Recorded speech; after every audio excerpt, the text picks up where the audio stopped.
Salut les amis! Comme vous le savez, nous avons réalisé une vidéo commune, Arnaud et moi-même. Donc Arnaud qui gère la page de la menuiserie du Fait. Je vous mettrai en description le lien vers sa chaîne directement et vers sa page Facebook. N'hésitez pas à aller faire un petit tour. Vous découvrirez des choses sympathiques. Pour vous faire plaisir, on a décidé de faire une vidéo commune sur une réalisation que tout le monde ou quasiment souhaite faire. C'est une table de défonceuse sous table.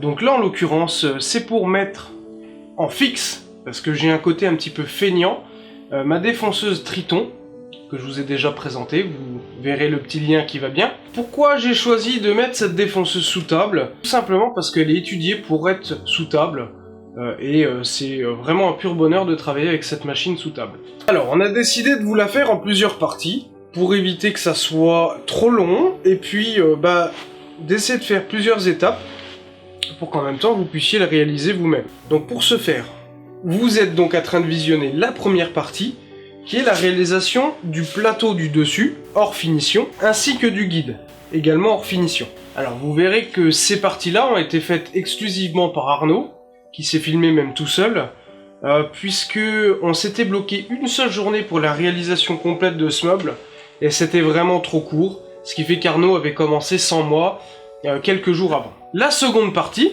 qui sera la fabrication du meuble proprement dit, de l'assemblage avec la table du dessus, ainsi que les premières finitions, donc les baguettes, etc. Les finitions de ce plateau-là, les portes, etc. Donc les deux premières parties, la 1 et la 2, sont donc réalisées directement dans l'atelier d'Arnaud qui est situé dans les Vosges. La troisième partie, qui va consister à faire tout ce qui est petite finition, donc par exemple la mise en place des peignes, les petites poignées, les petits rajouts entre guillemets à ma sauce, les petites modifications, les petits organes de sécurité que vous verrez qui sont toujours pas en place. Vous aurez tout à la fin donc des trois parties, les plans côté éventuellement si vous voulez. De toute façon vous nous connaissez Arnaud et moi, il n'y a pas de souci, si vous avez des questions vous pouvez bien évidemment nous les poser, il n'y a aucun problème, on vous guidera sur la réalisation des vôtres. Certains ont pu suivre un petit peu sur Facebook les premiers plans qui avaient été faits sur SketchUp par Arnaud. Vous avez pu voir que la table est rouge. À la base, elle était prévue en orange pour faire ressortir la couleur de la Triton et des peignes. Je me suis donc rendu chez notre fournisseur début de semaine pour aller chercher les plaques oranges, du moins pour les commander. Il n'y avait plus d'orange, j'avais 3-4 semaines de délai pour les avoir. Donc autant vous dire que moi niveau planning en ce moment c'est tendu du string puissance 1000. Il fallait absolument que je commande le jour même les panneaux pour les avoir le lendemain, donc en livraison. J'ai choisi la couleur rouge parce que je trouve qu'avec le gris qu'on avait choisi sur les baguettes alu et puis les champs gris, ça ressortait plutôt bien. Je trouve ça un petit peu sympa, puis ça change des couleurs que j'ai dans l'atelier. Alors du bleu, du vert, hein, etc. etc. Ça fait une petite piqûre de rappel sur mon tracteur tondeuse. Voilà. Pourquoi j'ai choisi du rouge? J'en sais rien. Franchement, je sais pas. Le mec, il m'a montré une palette de couleurs comme ça. Je dis, bon, le rouge, c'est pas mal. Voilà, il n'y a pas... Alors, évidemment, je vous invite à aller faire un tour sur la chaîne d'Arnaud. La chaîne sera en description, ainsi que la mienne, pour ceux qui visionnent ça sur la chaîne d'Arnaud. Évidemment. Vous verrez que dans cette vidéo, on utilise le matériel professionnel de la menuiserie d'Arnaud. Mais je vous rassure tout de suite, vous pouvez tout à fait le faire sans ces outils-là. Il n'y a pas de souci, pas de panique, pas besoin de plaqueuse de champ, de scie à format, pas de stress. On les avait dans l'atelier d'Arnaud, donc on a été vraiment con de ne pas s'en servir. Surtout qu'en plus, on avait un délai très très serré pour le faire. Mais vous pouvez tout à fait le faire avec une scie plongeante, plaquer les champs à la main. Il n'y a pas de souci, hein, il n'y a aucun problème. Par contre, il vous faut quand même une perceuse à colonne. C'est pas indispensable, mais c'est quand même un gros plus. Une bonne scie circulaire pour avoir des découpes propres sur le mélaminé. Voilà, de la colle néoprène. Bon, il faut quand même un petit peu de matos, mais pas de panique, hein, pas besoin de dépenser des fortunes pour pouvoir réaliser cette table. D'ailleurs, en coût de revient, au niveau du bois, ça m'a coûté un peu moins de 200 € chez notre fournisseur. Sachant que c'était des très très grands panneaux, vous verrez ça dans la vidéo. Et donc Arnaud, avec le reste du bois, peut très largement s'en refaire une autre. Évidemment, on a des petites conneries à rajouter, comme les peignes là qui valent quand même un petit peu d'argent. évidemment, la défonceuse, ça marchera mieux. Les baguettes en alu, c'est pas très très cher. Vous comptez une petite dizaine d'euros. La résine, qui est relativement chère quand même. Bon, allez, grosso merdo, on va tourner aux alentours. Ah, il y a un organe de sécurité qui va venir là, que je vous présenterai dans la troisième partie, qui, à lui seul, fait presque un quart du budget quoi. Grosso merdo, partez sur une bonne fourchette de 250 euros large. Je dis bien large, hein. Évidemment, vous pouvez le faire aussi avec des palettes, il n'y a pas de souci. Hein.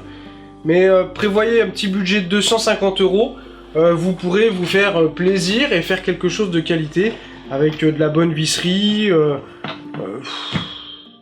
voilà, quelque chose de propre, quoi. Hein, propre.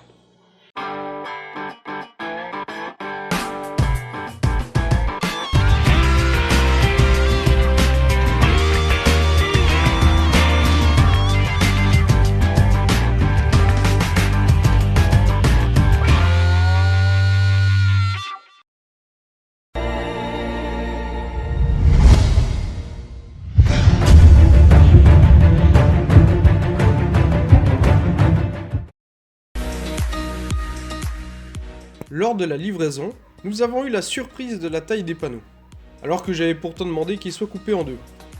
Arnaud a donc dû les couper à la scie sauteuse pour les manutentionner tout seul.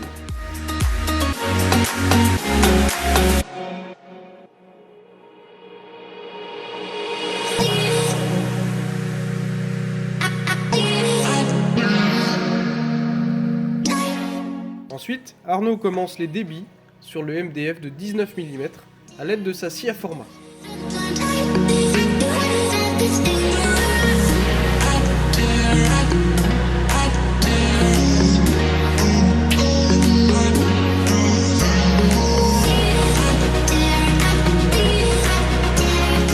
Nous allons doubler l'épaisseur du plateau, soit 38 mm.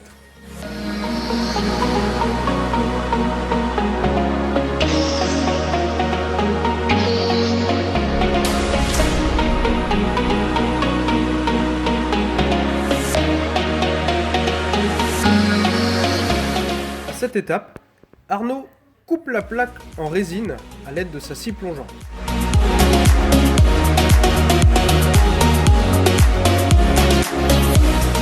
Assemblage des deux panneaux de 19 mm, donc pour faire 38 mm. Mise en place des vis de réglage pour la plaque.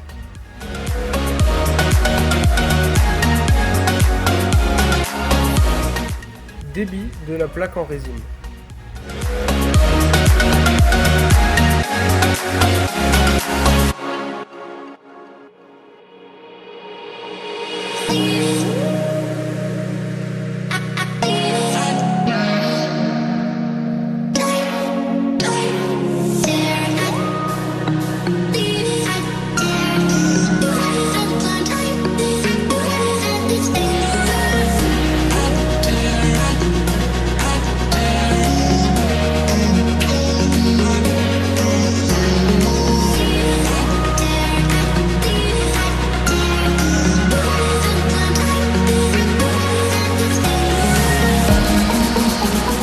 Assemblage au millimètre.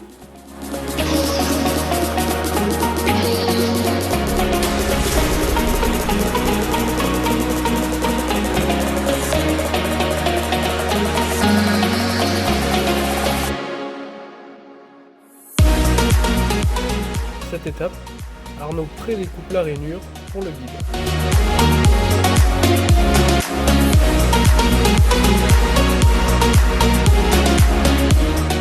La rainure est donc réalisée à l'aide d'une défonceuse.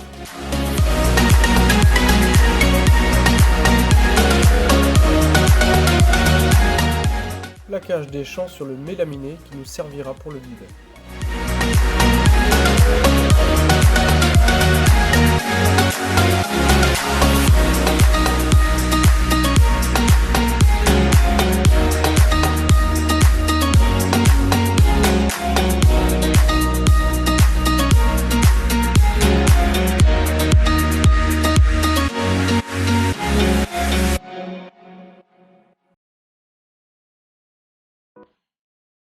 Perçage sur le guide parallèle pour l'aspiration à l'aide d'une perceuse à colonne. Suivi du petit chanfrein à l'aide de la fleureuse.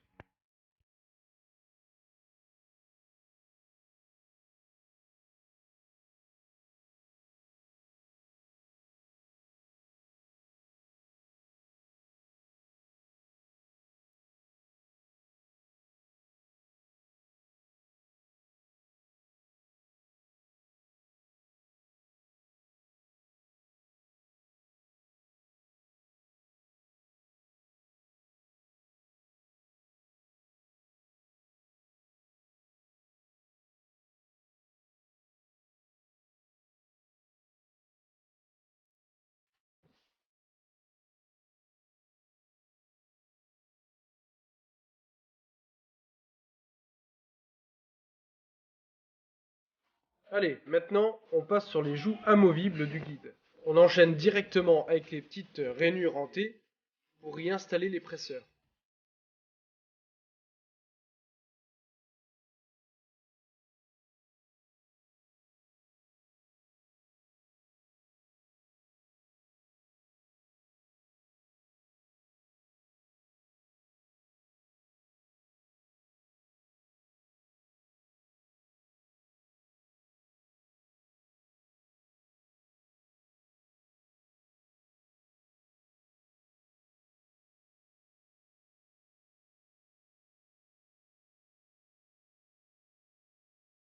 Non mais c'est pas beau, sérieux.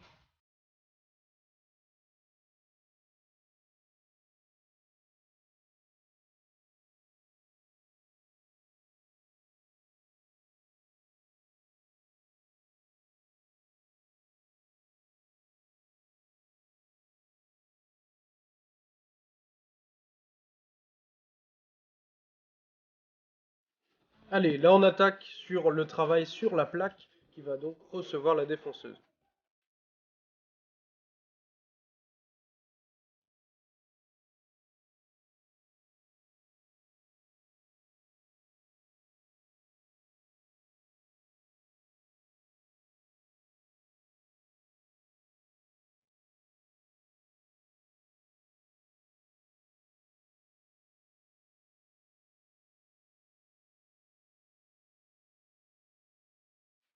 Et voilà le fameux petit guide coulissant.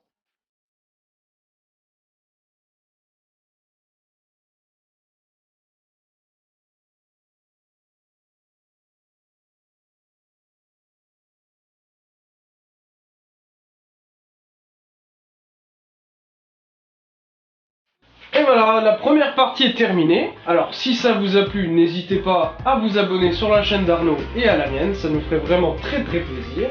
Si, vraiment, je vous assure. Et je vous dis à la semaine prochaine pour la deuxième partie, pour la composition du meuble. Salut!